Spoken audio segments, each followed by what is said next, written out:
Please, thank you. We have a lot of great political leaders and the biggest political leaders around, I guess you could say, but by far much bigger are the business leaders. It's not even close. I say that to my friends, the politicians. You have the greatest business leaders in the world here, so it's an honor. And this week we're celebrating the most successful first 100 days of any administration in American history. A lot of great political leaders and the biggest political leaders around, I guess you could say, but by far much bigger are the business leaders. It's not even close. I say that to my friends, the politicians. You have the greatest business leaders in the world here, so it's an honor. And this week we're celebrating the most successful first 100 days of any administration in American history. We're thrilled to welcome to the White House dozens of the world top leaders of all kinds, but in particular business leaders. And since the election, the companies represented in this room have collectively announced more than $2 trillion in new investments, and we have a total of close to $8 trillion all told. And there's never been anything like that in this country. We've never had anything close. I would say if you looked at the last administration, probably for 4 years, they did maybe less than one. And we've done almost 8. I would say we'll be above 8 in a period of 2 months. So something happened. I think two things happened. November 5th happened. And November 5th gave you tariffs, intelligently used tariffs and various other forms of incentive. But it's really amazing. I don't think there's ever been anything like this anywhere in the world. Together, we're going to bring back the most beautiful words. I always say made in the USA, the most beautiful words. We're going to have made in the USA like we haven't had before in a long time. In addition to the business leaders whose companies I will mention in just a moment, we have some great people, great senators. Marcia, where are you? Where are you, Martha? Marcia, thank you very much. Marcia Blackburn, Bill Cassidy. Bill, thank you, Bill. Ashley Moody. Ashley, thank you. And John Husted. John, thank you very much. And Representatives Byron Donalds, Buddy Carter, Rob Whitman, Mark Alford, Mike Rogers, Richard Hudson, and Abe Hamadeh. Thank you all very much.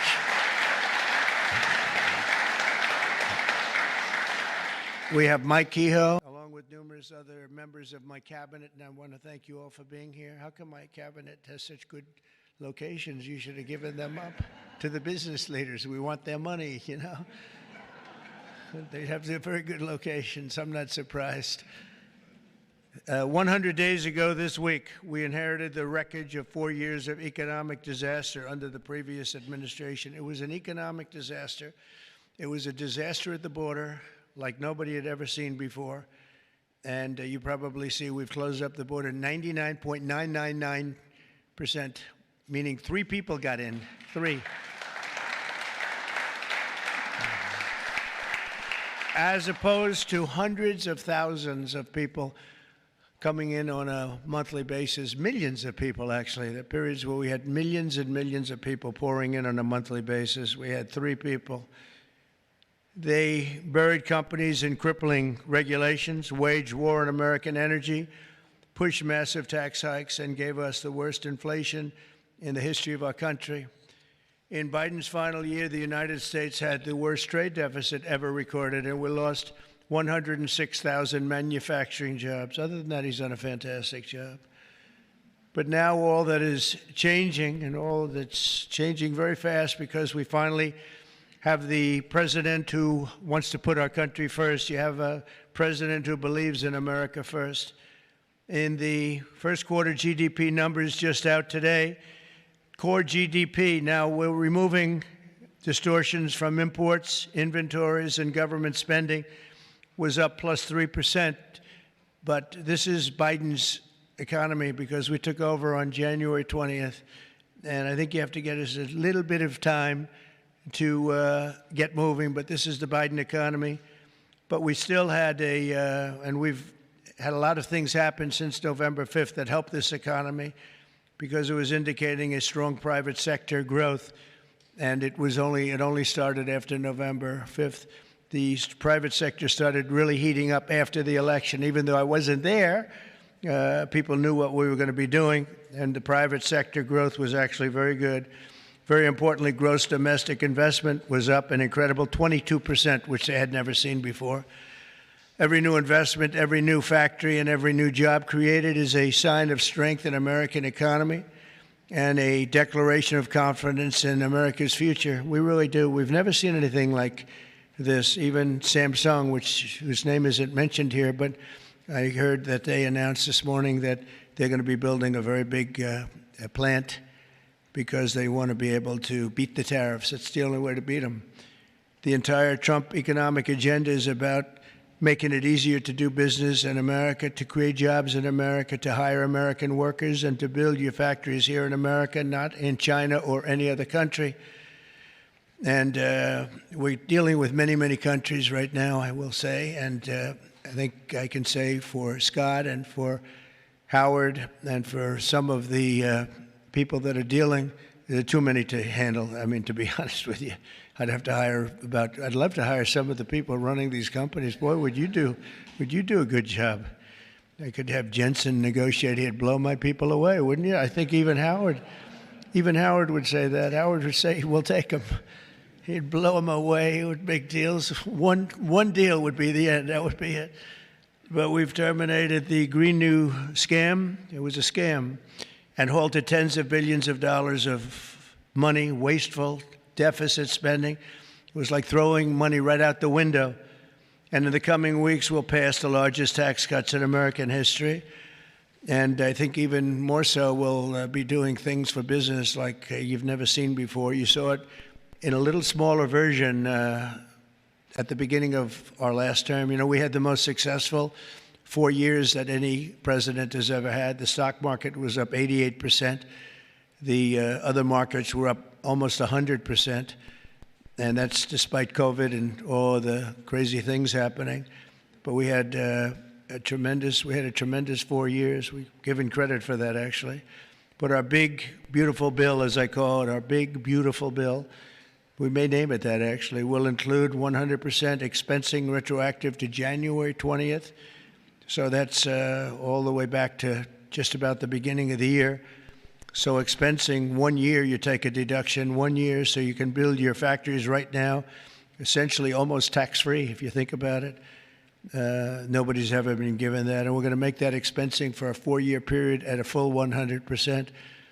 So last time we made it 1 year, and you had deductions. You'd go from 100% to 80 to 60 to 40 to 20 to Zippo. And now what we're going to do is we're going to keep it at that level, and we're going to have it for 4 years. So I believe that was one of the reasons that we had such unbelievable growth. Also, we allowed you to bring money back from outside of the country. It was impossible. You had to have 15 different law firms representing you. It was so complicated. And worse was that the tax rate was 65%. I lowered the rate substantially, but still a lot. You know, we shouldn't take your money just to hold you hostage, right? So we lowered it to a reasonable amount, and we took in trillions of dollars, came back. Apple brought in a tremendous amount of money. A lot of the companies here brought in a lot of money, and the businesses represented today clearly understand that if you build your factory in the United States, your tariff rate is 0, and you have other advantages too, and not the least of which is what I just said, having to do with the bill. Now, we have to get that bill approved, so call your local representative, please, and make sure that we get it approved, because I don't want to talk too early, but we're doing well with the Republican Congress. We have the Senate is doing great, and the House is doing great. John Thune has been spectacular. Mike Johnson has been spectacular. Marcia, you're in there working very hard and doing well. What do you think? Are we going to get it passed? We have to. Marcia, we don't get it passed, I'm blaming you. We have to. We have to get it passed. We will.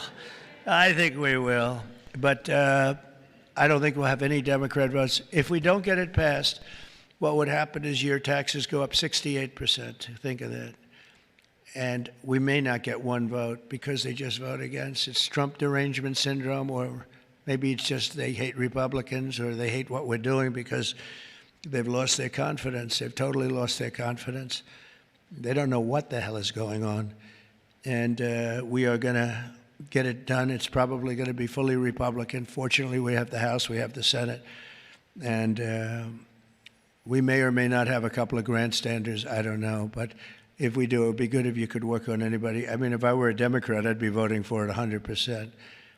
Because I think it's very dangerous politically not to vote for it. Think of it, your taxes go up almost 68%. So, but it looks like we're in good shape, I think, and hopefully we'll get it approved. It'll be the biggest bill ever approved in the history of our country, and it'll be the biggest tax cut ever approved in the history of our country. And in addition to that, regulations, which I'm doing in and outside of the bill, will be as big or bigger than we did last time. We have the record for regulation cuts in the 4 years.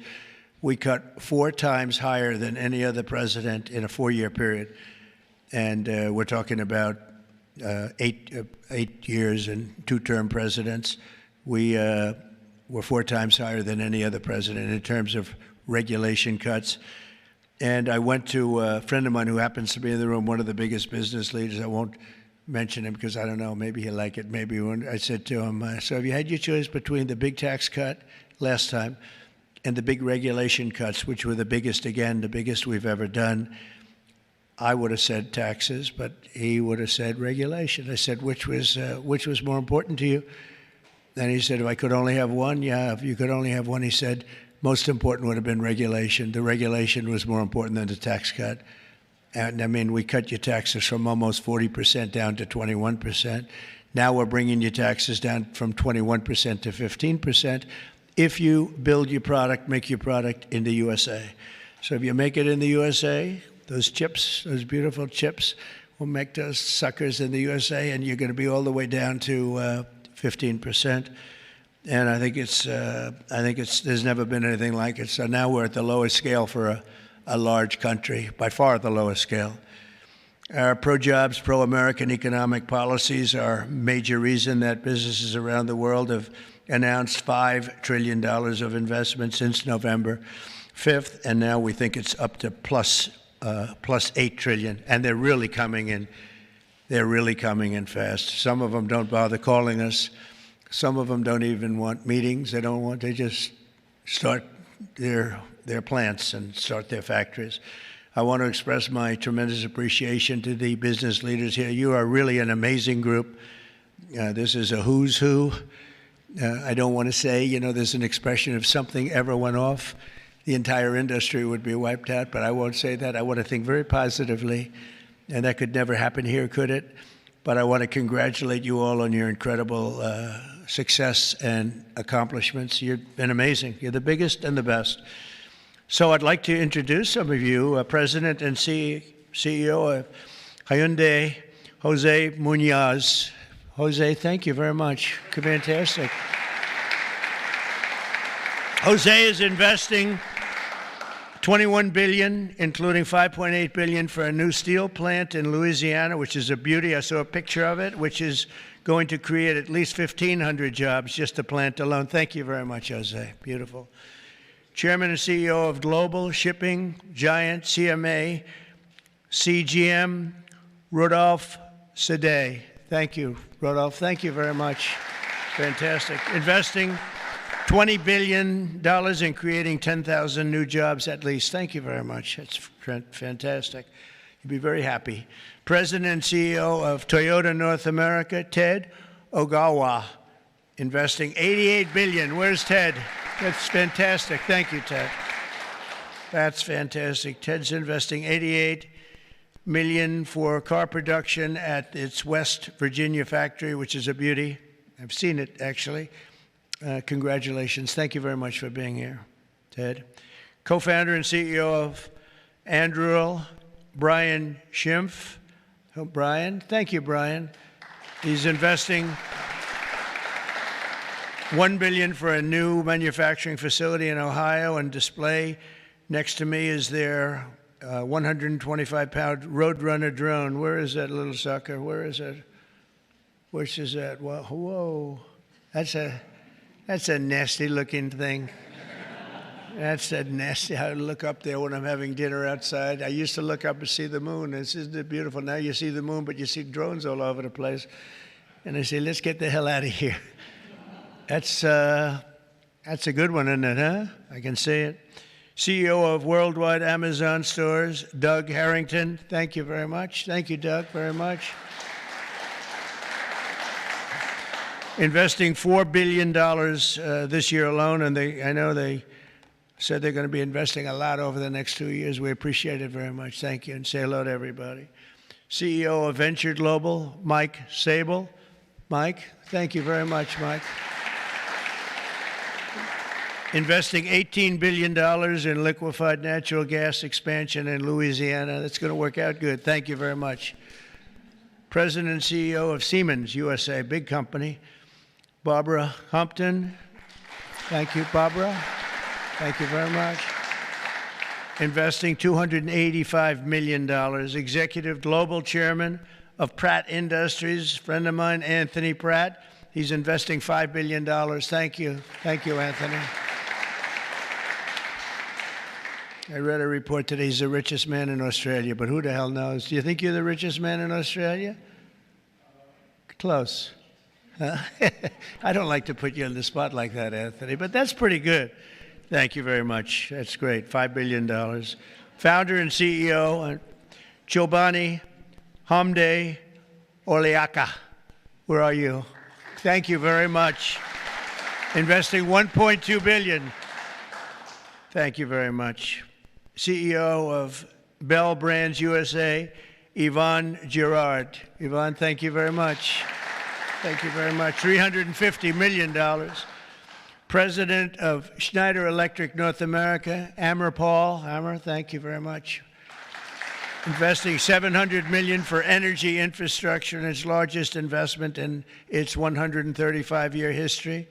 Chairman and CEO of Johnson & Johnson. Oh, I know, I've heard of that company, huh? My hair looks so beautiful because of your product.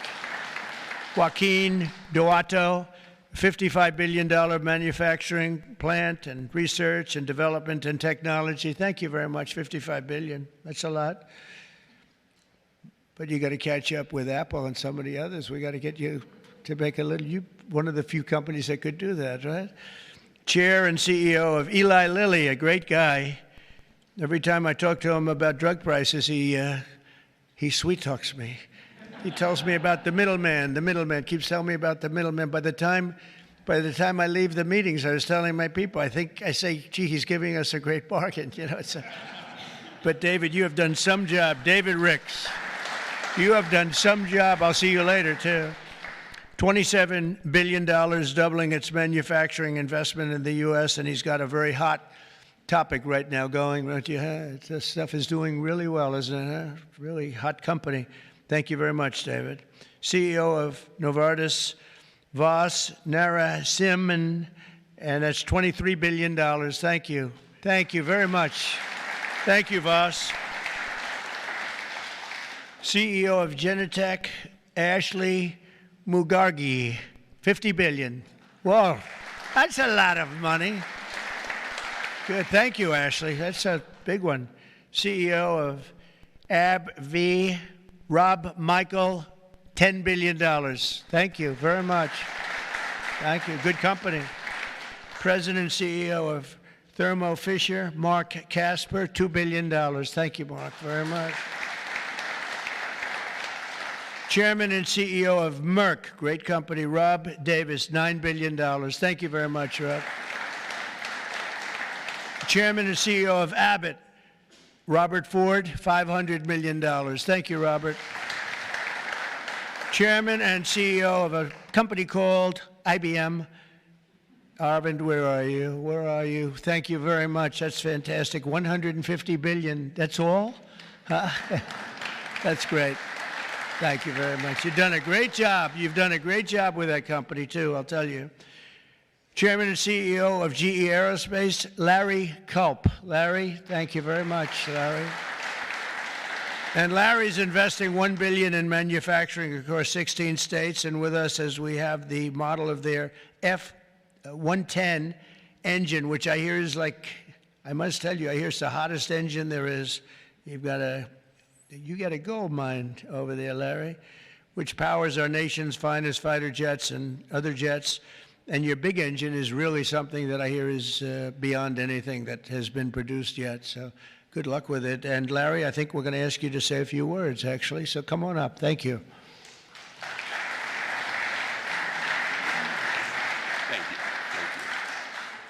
Thank you, Mr. President. It's an honor to be here representing all of my colleagues at GE Aerospace. We are today 125 years old, but we are inventing the future of flight. Today, we power 3/4 of the world's commercial airlines and nearly 2/3 of the U.S. military combat jets and helicopters. So what you see here with the F-110 powers 70% of the newest Air Force F-15s and the F-16s. I know you were in Michigan just yesterday. Yeah. This is the engine that will be under wing on the F-15EX Eagle II that the Michigan Air National Guard will soon be flying. We're excited about what's happening at our company. We're investing $1 billion this year, as the President said, across 16 states, not only in our manufacturing footprint, but with so many of the small and mid-sized businesses that constitute our supply chain. There's a lot happening. We're excited about it. Mr. President, thank you for what you're doing, not only to revitalize U.S. manufacturing, but helping ensure that the U.S. aerospace industry, one of our biggest net exporters, continues to lead the world in innovation. Thank you. Thank you. Great job.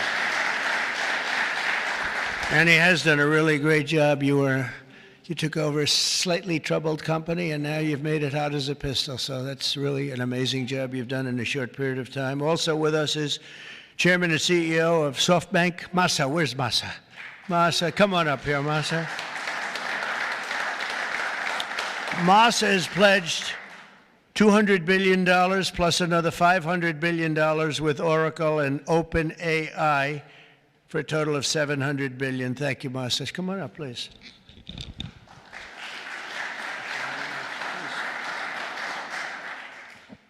Well, first time of Trump administration, we made an announcement, commitment, $50 billion.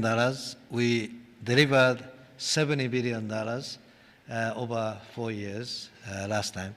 This time, I tried to commit $100 billion, and President Trump said, "Oh, Masa, go for more." so we did the $200 billion commitment. And then right after that, we, SoftBank, OpenAI, Oracle, and MGX together, we announced $500 billion investment. This is the largest investment for infrastructure in the United States, investment. And I think this is more than the scale. The importance is this is the largest infrastructure for the AI, which is the future of mankind, I believe. It's going to change every industry, every way of how our mankind's lifestyle of the future. I am committed.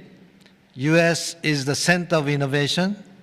U.S. must continue the leadership of AI. Thank you very much. Thank you.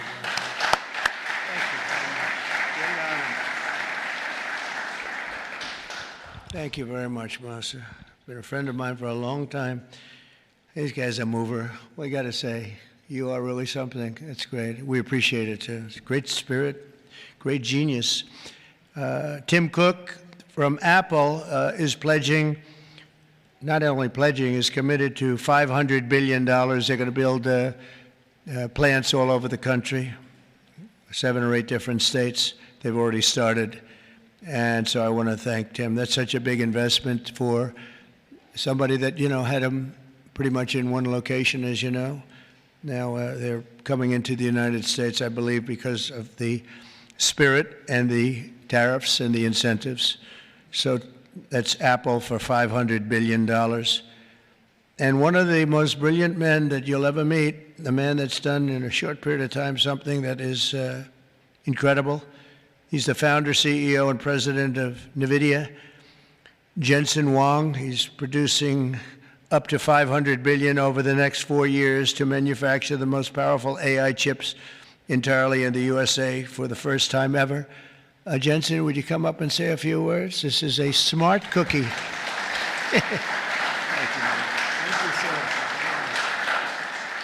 Thank you, Mr. President. It's a great honor to be here. NVIDIA reinvented computing for the first time after 60 years. In fact, Ervin at IBM knows quite well that the computer has largely been the same since the 60s. The IBM System 360 described really quite perfectly the computer that we use today. Central processing units, operating systems, the separation of hardware and software, I/O subsystems, multitasking. All of the words that we use to describe computers today were really invented in 1964, the year after my birth. Well, after all this time, we've reinvented computers again. This is what a processor looks like. It's on the right there. People say it's a GPU.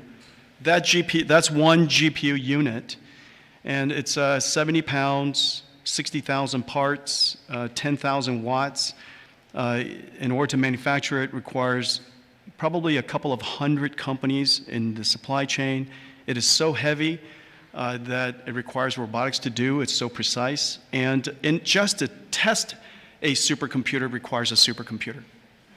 And we're going to build NVIDIA's technology, the next generation of that, all here in the United States. Without the president's leadership, his policies, his support, and very importantly, his strong encouragement. And I mean his strong encouragement. Frankly, manufacturing in the United States wouldn't have accelerated to this pace. Manufacturing isn't about low-cost labor anymore. Manufacturing is about technology. And most of the factories that build these systems today are the most advanced factories in the future. And we're going to use artificial intelligence and robotics and Omniverse digital twin technology to make it possible for us to create the factories of the future. And we ought to build it right here. The really amazing thing is that this computer is the engine of a whole new industry. And this new industry is called artificial intelligence. And this new industry is a manufacturing industry in itself. That's a factory machine. Just as several hundred years ago, the dynamo was invented, water would come in and electricity would come out. Now electricity goes into this machine and incredible tokens come out, artificial intelligence. In order for this industry to thrive, we need to build these systems, of course, but we also need a progressive growth and industry-oriented energy policy, which this president has really put his weight behind. I really appreciate that. Without energy, we can't possibly have new growth industries. And we now have the backing of the administration, the backing of President Trump to support the creation of a whole new industry. This industry is going to enable a whole bunch of other industries. What we now call the AI infrastructure is going to revolutionize every industry that we know. All of the many CEOs in the room today are great partners of ours for that reason. We're working on artificial intelligence for many industries, from healthcare to drug discovery to life sciences, financial services, education, so many different industries. And that's going to be possible because we have the fundamental infrastructure here in the United States. And so I want to thank you, sir, for everything that you've done and the strong encouragement and the great policies that make it possible for us. Thank you, sir. Very much. Thanks.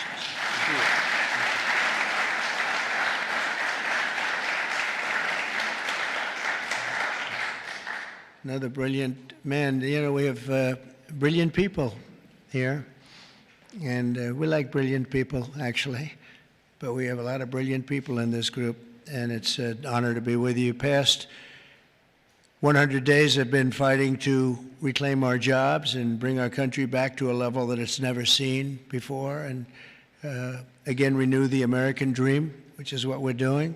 We have tremendous spirit. I don't know if you've heard, but it's become really quite a story. I see Pete's right over here, Secretary of Defense. We have the largest number of new enlistees or people enlisting in the military forces that we've ever had. And if you remember, 6 months ago, we couldn't get anybody to sign up. That's a big turn in a very short period of time.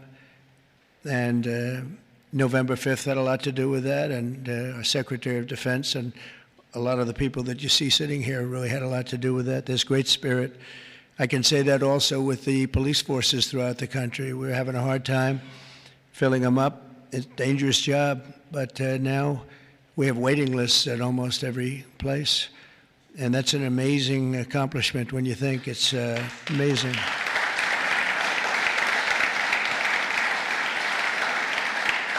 And when I first came here, you remember just 3 months ago, I came in and they started screaming. The fake news was screaming. They were going crazy about eggs. I don't know about eggs. What's with eggs? Tell me. They said, their cost is up 50%, and you won't have them for Easter. I said, well, I'll have to get onto it, but this isn't my problem. This is Biden's problem. I've only been here for 4 days. They're screaming at me about eggs like it was my fault. I just got here. Didn't know anything about it. We got it taken care of, and eggs dropped 87% in the last short period of time, and everybody had eggs for Easter. In fact, we had a big Easter egg hunt on the lawns. We had 48,000 people actually came, and we had a lot of eggs. I don't know how many, but there were a lot. We didn't use plastic. They said, could you use plastic eggs? This is in early January, and I see our Secretary of Agriculture is here. Would you stand up? You did a great job. You got me out of a lot of trouble. Brooke Rollins. She got me out of a lot because they were trying to blame me for eggs, and I didn't know anything about it yet. Explain it to me. But we had plenty of eggs, Brooke, right, for Easter. There was no dearth. And we have another man in the audience who's maybe the most important man in the room because he's the head of the Environmental Protection Agency, meaning he's the one that approves all your plants. And when Jensen and some of the others came in about numerous of the others, especially having to do with AI, they came in, I learned a lot. Number one, I learned we need double the electricity that we have right now for the whole country, and really more than that. I mean, 2 times would be even better. It was like unlimited thirst for electricity. And at first I said, how's that possible? But that's, whatever it is, it's possible. That machine that you say you can barely lift is, I guess, it sucks up a lot of energy. But we need more than double what we have right now. So you take all of the energy, even the energy in this beautiful, incredible, is just the greatest. I mean, no matter, I don't care where you come from with your $50 billion plant, the White House is the White House, right? You got to see in the Oval Office. If you want to take a trip down to the Oval Office, any of you come down with me, I'll show you a beautiful office. It'll blow your beautiful offices away. They'll stop and they'll say, for a lot of other reasons, but it's a beautiful place. And if you want to, I'm serious, you can do that. But I told Jensen, I told Tim, I told everybody that's building these very big, incredible plants, really plants of the future. They were talking about hooking into the grid. I said, well, the grid is old, and it's subject to mishap. Things can happen, including storms and much worse than storms. And if you want, I'll let you build your own utility plant, your own electric plant along with your building. You can build it inside of the plant, or you can build it outside of the plant. And I went to Lee Zeldin right here, and I said, Lee, we got to get fast approvals for these people. They're going to do the best job. They're going to have the best engineers, the best everything. We'd like to have them build their electric for them. They don't have to go outside. You become a utility. You become a great producer of electric, and if you have any extra, you put it back into the grid if you want, or you sell it back in. But you're going to be able to build, so this way we don't have to worry about, do we have enough? Because if you look at California, they have brownouts, blackouts, and everything else. They don't know what the hell they're doing. Governor doesn't have a clue. But the last thing you want to do is be hooking up to the California grid so that we can go in and you'll say, gee, we have to close down the factory for a couple of days. We have a little brownout going on. So you're going to be able to build your own plant and produce as much electric as your beautiful heart's desire. And that'll be something that nobody's done before. And we're going to ask Lee to get those approved very quickly. And he'll get it approved before you can even imagine. He's great. He's great. He knows the difference. You can take years to get those approved. I would say previous to us, it would be years and years. Or you could take weeks to get them approved, and it'll be just as good but they don't play games, and they're going to get it done, and they'll get it done very quickly. So that's going to be a big help because you're going to have unlimited energy, unlimited electricity, and I think it's going to really, we want to stay number one. We're number one right now by a lot. I will say this, if I didn't get elected, I would say get out of the AI business fast. Get out of all business fast, probably. Maybe get out of the country fast, because this country was heading in the wrong direction, but now it's heading in the right direction. I think it's the most consequential 100 days in the history of our country in certain ways. We had an editorial from a group that normally wouldn't give good editorials to people like me, and they said he's the most consequential president because of what he's doing with all of these policies that you're reading about, long beyond the electricity and the plants, having to do with many other things like secure borders and all of the many, many things I could go down and name them.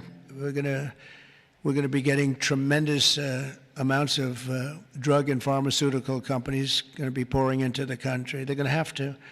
They're going to have to, and we're going to give them a lot of time to do it. But after that, there's going to be a tariff wall put up, and they won't be happy about it. But they'll be happy if they start building right now. Right now, it's going to be build, and after a certain period of time, it's going to get tougher, tougher, tougher, and then it's going to be real hard to do business in this country. So for the pharmaceutical companies, chip companies, a lot of different companies, we're all set to really grow. Groceries are down. The grocery prices are down. Gasoline prices are down. We had some gasoline selling for $1.98 a gallon just recently in 3 different states over the last 2 days. It was at $4, and it was higher than that in some places. It was over $5. We have it way down. Energy prices are down all over the country. Mortgage rates are actually down slightly, even though I have a guy in the Fed that I'm not a huge fan of, but that's all right. These are minor details. Don't tell him I said that, please. As the cameras rock and roll back there. No, he should reduce interest rates. I think I understand interest a lot better than him because I've had to really use interest rates. But we should have interest rates go down. It would be positive, but it's not going to matter that much because ultimately what we're creating has much more to do with other things than it does just pure interest rates. But it would be nice for people wanting to buy homes and things. The prescription drug prices just saw the largest monthly decline ever recorded. So, David, I'm having a little bit of an impact, at least on you, as I just browbeat this guy. And he's got he looks like he's 25 years old. He has this massive company, Eli Lilly, and it has no impact on him whatsoever. But I just see this number just came out. It's the largest monthly decline ever recorded. Yeah, but it's probably about 2%. You know, they did that to make me feel a little bit better. But I appreciate it. We have achieved the lowest number of illegal border crossings in U.S. history, and we're at a level that nobody thought we could get to in 2 years, let alone a couple of months. And I think Kristi Noem is here someplace. Where is Kristi? She's here. Stand up, Kristi. And Tom Homan. And I see Linda. Stand up, Linda. You are doing so good. Education. We're bringing education back to the States, where it belongs. And she's been incredible. She's very upset with Harvard. They have $53 billion in a fund, and yet they want more grants. And it looks like we're not going to be giving them any more grants, right, Linda? And, you know, a grant is at our discretion, and they're really not behaving well, so it's too bad. But our country is roaring like never before. Nobody's ever really seen anything like this. And again, the big thing is whether it's $8 trillion or even more than that, by the end of the year, it could be a number that would be, I think it's already, there's never been anything like it, but this is in a period of a couple of months. I think by the end of the year, the numbers will be just staggering. It's really going to be something very special, and I'm very honored to be with you. And I'd ask if anybody has any questions, please. This is your time. This is your time. You'll be live on television, all the fake news back there. Now that'll keep them down, right? That's the way to keep them down. Unless They're bad people, in which case, unless they want to make some news. Would anybody have any questions? Anybody? Business leaders? You want to know anything about depreciation? No? I love it. We've done such a good job, we don't have to take. Howard, would you like to say a couple of words, please?